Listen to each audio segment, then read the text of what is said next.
This one's for you. If it wasn't for you, we probably would have never gotten to review Arendal and their budget-friendly 1961 bookshelf speaker. So be proud. Your emails finally got a brand's attention. Paradigm. So get ready and let's dive into our first Arendal review.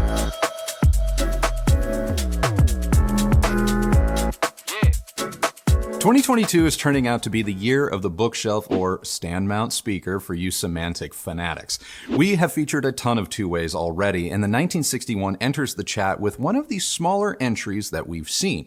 Featuring a 1-inch soft dome tweeter and a 5.5-inch woofer, this very compact and sealed bookshelf speaker has a manufacturer's reported frequency response of 75 Hz to 20 kHz. Roughly translated, that means these speakers have no real bass and will need to be paired with a good sub or two. For a $799 a pair speaker, the design and build quality of the Arendals are, how do I put this? Amazing. At their current asking price, the 1961 is built to a higher standard than some higher price speakers that we've tested. I love the fit and finish of this speaker. While finishes are limited to matte black or white, they work for this speaker. They come with magnetic grills, but I love the graphic look of the white finish so much that I just left the grills off. Style aside, they're not the most efficient. Their 4-ohm impedance and lower than typical sensitivity of 84 dB will give your receiver or amplifier a bit of a workout. Now, if you're rocking an amplifier that is rated to at least 4 ohms, you're probably going to be okay. We tested the Arendals using both receivers and stereo integrated amplifiers, and while everything we tried drove them well, don't be surprised if your tried and true needs the volume turned up when listening to these speakers. My favorite receiver with the Arendals was the Marantz 8015, though the Onkyo RZ50 will work too. I would not, however, steer you towards one of our more lifestyle favorites, the Marantz 1711. Its 50 watts per channel rating in stereo likely isn't enough for the 1961s. We turned to the Technics SUG 700 Mark II, the NAD C399, and the Cambridge Audio AXR 100 for stereo listening. Every amp we use had the power to drive the Arendal, so don't think that you have to spend a fortune. Just know that you need to make sure that your amp or receiver has a solid 50 plus watts on tap and is rated down to 4 ohms. Of all of the amps that we use, the Marantz and the Technics were my favorite. A quick look at measurements. Running a sweep from 20 to 20 at our listening position reveals a shockingly good in-room frequency response from this tiny speaker. No surprise, as we see the bass taper off pretty quick, right around 80 Hz, which is in keeping with the speaker's suggested response. What shocked me was just how good, as in linear, the 1961 is from about 100 Hz on up. Sure, there is a little bit of a roll-off in the upper registers, but the roll-off is slight. This is a speaker that isn't going to suffer much when it comes to detail and intelligibility. We use the Arendal 1961 1S subwoofer, which is a great visual match for the speakers, to round out their bottom end. If you're looking to build a 2-channel setup around the 1961s, adding the sub will bring your total buy-in to just under $1,700. As a complete package, let me just say I am beyond impressed. This is an incredibly capable 1-2 punch of a system, and when set up correctly, is very well balanced, neutral to the source with great detail and definition. While lacking significant bass, the speakers have just enough that crossing them over with the sub is relatively easy. I ended up using a crossover point of about 100 Hz rather than the customary 80. The Arendal sub is well built and adequately powered to have good control over its large 12-inch woofer.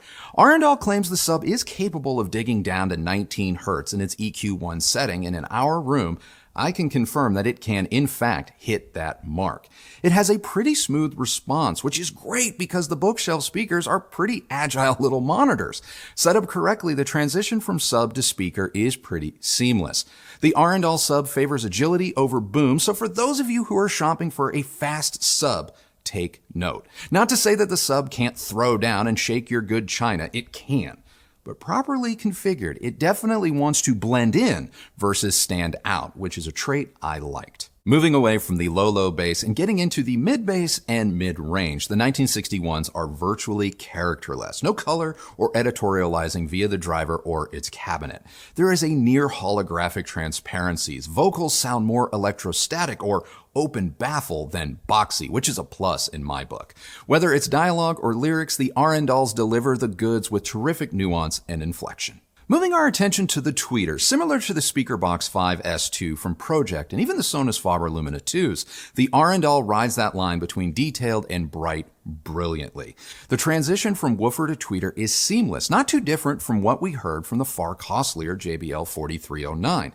You're not going to miss a single detail, and even though the 1961 uses a soft dome material, it managed to give you a bit of sparkle without going all ringy or brittle. Even at high volumes, it shines, and the large waveguide does a great job in allowing the highs to breathe over a wider area. Which brings me to my absolute favorite thing about this system. It is 100% holographic. These speakers completely, and I mean completely, disappear sonically within their soundstage with near laser-like focus. The stage is vast, but it is detailed. So even though you get a large wall of sound, locating instruments or the action on screen is clear as day. Even without a matching center installed, I didn't miss it. Center imaging and focus was center-like, arguably better.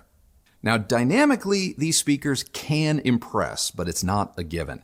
Like I said at the top of this review, because of its power needs, don't be surprised if you have to turn the Arendal system up in order to sound more alive. In my opinion, this is not a speaker system that is as captivating at low volumes as it is at high ones. So those of you looking for an engrossing experience at more moderate volumes may want to look elsewhere. If you can turn things up a bit and routinely like to enjoy music and movies at volumes above, say, 75 to 80 dB, the Arendals are born to thrill. Speaking of movies, while I am sure many of you see this brand as a home theater speaker company, rest assured their speakers, at least the ones reviewed here, are musical AF. That said, I love these tiny two-ways for home theater and would not hesitate in building a 5.1, 7.1, or whatever system around the 1961s exclusively. Given their small stature and mounting flexibility, using them for mains, surround, and height speakers shouldn't be too difficult or even crazy expensive. We were only sent a single pair of 1961s, so for surround and Atmos duties, we did rely on our KLIPSCH in ceilings, and the combo worked very well. So all good, right? Well, not so fast. With respect to the speakers, as long as you accept that they have no real bass on their own and need a decent receiver or amp to sound their best, I have zero hesitation in recommending them to anyone. With respect to the subwoofer, I like it, but I'm not in love with it. It has a crazy amount of adjustability for a sub costing less than $900, but the menus and their options are a little cumbersome, if not a bit overwhelming, making it more of an advanced subwoofer versus a user-friendly one. Additionally, if you use a wireless subwoofer kit like I do, or should I say prefer to, I would look elsewhere. The 1S needs to be connected directly to the subwoofer output of your AVR or integrated in order to work properly. Connected to a wireless sub kit like the OSD one I use, it's problematic at best. The sub's output, it's inconsistent. It makes audible noise, even in standby, and loses all sense of its otherwise terrific control. Now, before you go blaming the wireless subwoofer kit, I reached out to Arendal to make sure everything was functioning and set up correctly, and it was.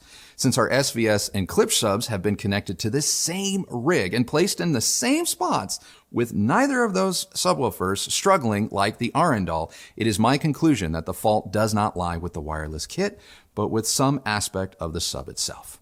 As for comparisons, I'm going to keep it brief because these speakers easily hold their own against competition costing upwards of $2,000, so long as you take into account their lack of bass. Because from 100 Hz on up, the Arendal is comparable to the PRO-JECT SpeakerBox 5S2, the REVEL M16, JBL 4309, and SONUS FABER Lumina 2. For home theater use and paired with a sub, the only speaker I would likely choose over the Arendals would be the JBL 4309, but know that my personal biases are driving that decision because the actual appreciable gap between these two speakers is nearly non-existent. And it's somewhat the same story with all of these speakers if I'm keeping it real. Objectively, all of the speakers I've mentioned are great. Sure, some have a bit more bass or slightly more rolled off treble, but still, they're all great. Personally, I'd probably still side with the SpeakerBox 5S2 because for 75% of my listening day to day, I don't feel like they need a subwoofer, which I can't say about the Arendal. The M16s from REVEL are another top pick. They also have more bass, but they aren't as well built as either the Arendal or PRO-JECT, which results in some boominess in their lower octaves. As a speaker growing a little bit long in the tooth, they can be had for almost Kanto YU money these days, which has them winning in the value department. The Arendal is the more competently built and visually interesting speaker, which has me leaning their way. The Lumina 2, though, they have style on lock, but it also costs more and is the brightest speaker of the bunch, and as a result, it's not going to be to everyone's taste, despite my love or our love for it. That said, removing the style and emotion from the equation, the Arendal is the objectively better speaker. As for some old favorites, going off memory, the POLK R200, like the REVEL, is going to sound more full range and play equally nice across a wide range of music and movie genres, so it would be on my must audition list when shopping at this price. Now, compared to the RP600 Mark II from KLIPSCH, same story. It's more full range and may negate the need for a sub in some situations, but all things considered, it is nowhere near as accurate to the source as the Arendal. So if that matters to you, get the 1961.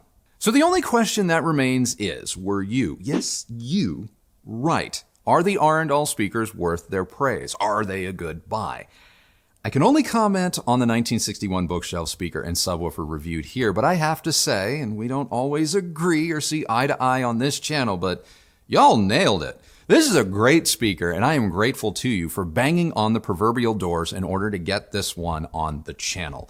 Hopefully the review was worth the wait because these speakers are highly recommended. So that's it. That is now my review of the Arendal 1961 bookshelf speaker as well as the matching subwoofer. But what did you think, Christy? Well, for once, you didn't leave me much left to say. Oh, really? Yeah, you covered these pretty thoroughly. Oh. Nice job. I'm getting better. You're getting, you know what, Andrew? You've really come a long way. Have I? Yeah. I might make a go of this. You might. I might. think there's a future for you. Oh, thank God. Anyway, I think they're fantastic. Yeah. I mean, that's a lot of sound out of such a tiny speaker. Mm-hmm. To me, the most impressive aspect of these is their center image, which you touched on in the review. Mm-hmm. I'm not sure we've heard a speaker with a better center image yet. This year, anyway. This year, I will say this year in this house, top three. Top three. What are the other two? Well, Q-Acoustics? Q-Acoustic Concept 50 for sure. I was also very impressed with the speaker box 5 S2's center image quite a bit. And there is another speaker coming that I know that we've heard that we haven't shared with these guys, that I also feel has a pretty strong center image, though there might be other aspects of its sound that I'm not the biggest fan of. But center imaging is not its problem. Oh, I think I know which ones you're talking about. Yeah. Secrets that we share. Yeah. You know, I thought these were so much fun for watching movies and TV shows. Oh, yeah. That is probably what I enjoyed them most for. Mm-hmm. Dialogue clarity was really nice. Not quite as good as my favorites, the Concept 50s, but really close. Very. I would 100% build a home theater system around these speakers. Oh, absolutely. Absolutely. Yeah, I love, like you mentioned, I love how small they are, which is going to make it a lot easier to place for some people, you know, that don't have a lot of space. Yeah. You're in an apartment or, you know, smaller house. These are going to work out really well for you. Yeah, I really enjoyed them. They sounded great, I thought, with everything. Yep. Movies, music, it really didn't matter. They're just impressive. I think, as you mentioned, the only real downside for me was the need for power. You know, someone may unknowingly look at the price tag and feel good about their budget, only end up to going over budget because they needed to spend more on their amplifier or the receiver. Yeah. So that's something that you should definitely keep in mind. And for that reason, I'm kind of with you. I think the PRO-JECTs, the speaker boxes that we reviewed, might be the better buy. And plus, they come in green, so you know they kind of win there for. But I did love the white finish. Yeah. So I have a question for you. What's that? What wouldn't you pair with these if you were going, if you were on a budget? Now, I know you already mentioned the Marantz 1711 receiver. Oh, I see what you're that you saying. think, Yeah. you know, you thought that like maybe that might not be enough. So what else would you say you would probably stay away from?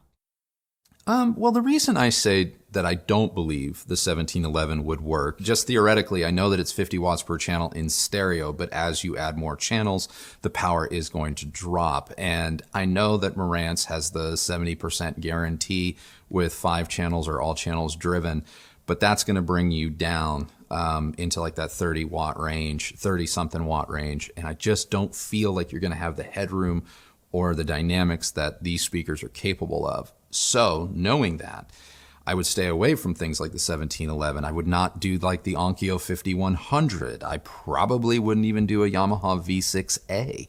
I would probably consider my entry point to be like a Denon 2700H, an RZ50, a Yamaha Avantage level receiver. Could be a 4, a 6, the 8.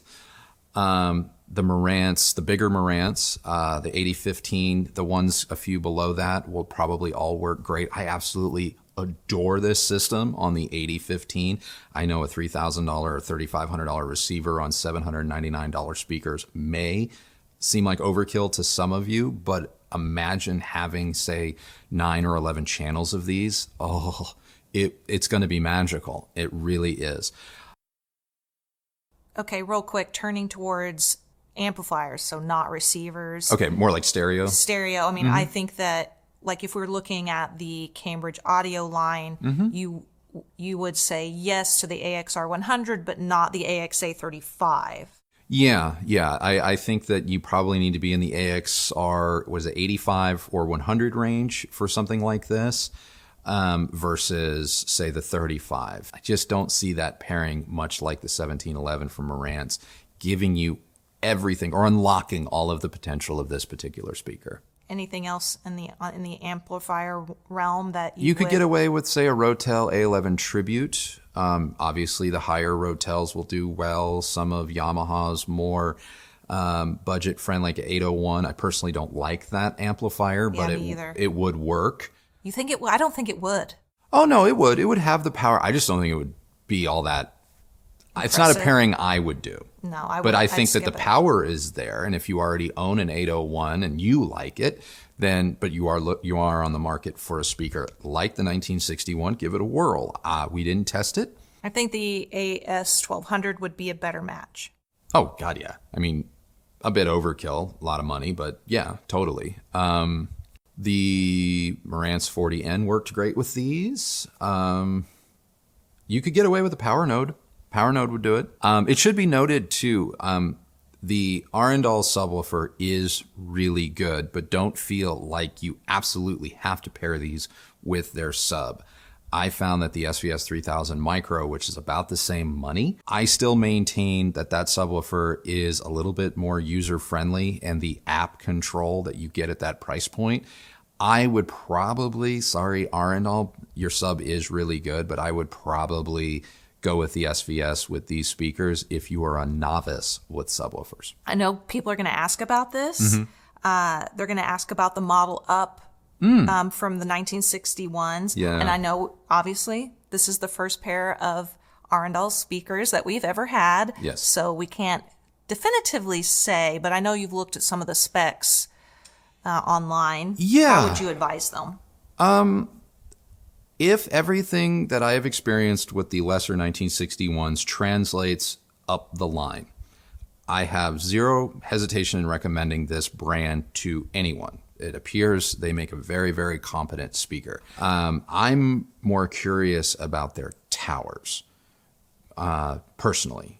And I know they make 3 or 4 different tower options, and I'm very curious about those because sometimes when you put a bunch of woofers in a cabinet, things can go very, very good, and sometimes they can go very, very bad. But in terms of the bookshelves, the 1961 or the one above it, I think you're going to be safe either way. Okay. All right. Well, that is now our review of the Arendal 1961 bookshelf speakers and the, I guess, matching subwoofer. But what did you guys think? This was your review. This is one of your requests, and you helped make happen. So my question of the day to you is, what do you guys think? Did we get it right? Arendal customers, sound off. Welcome to the fold. welcome to the family. I don't know. Let me know. Let us know in the comments.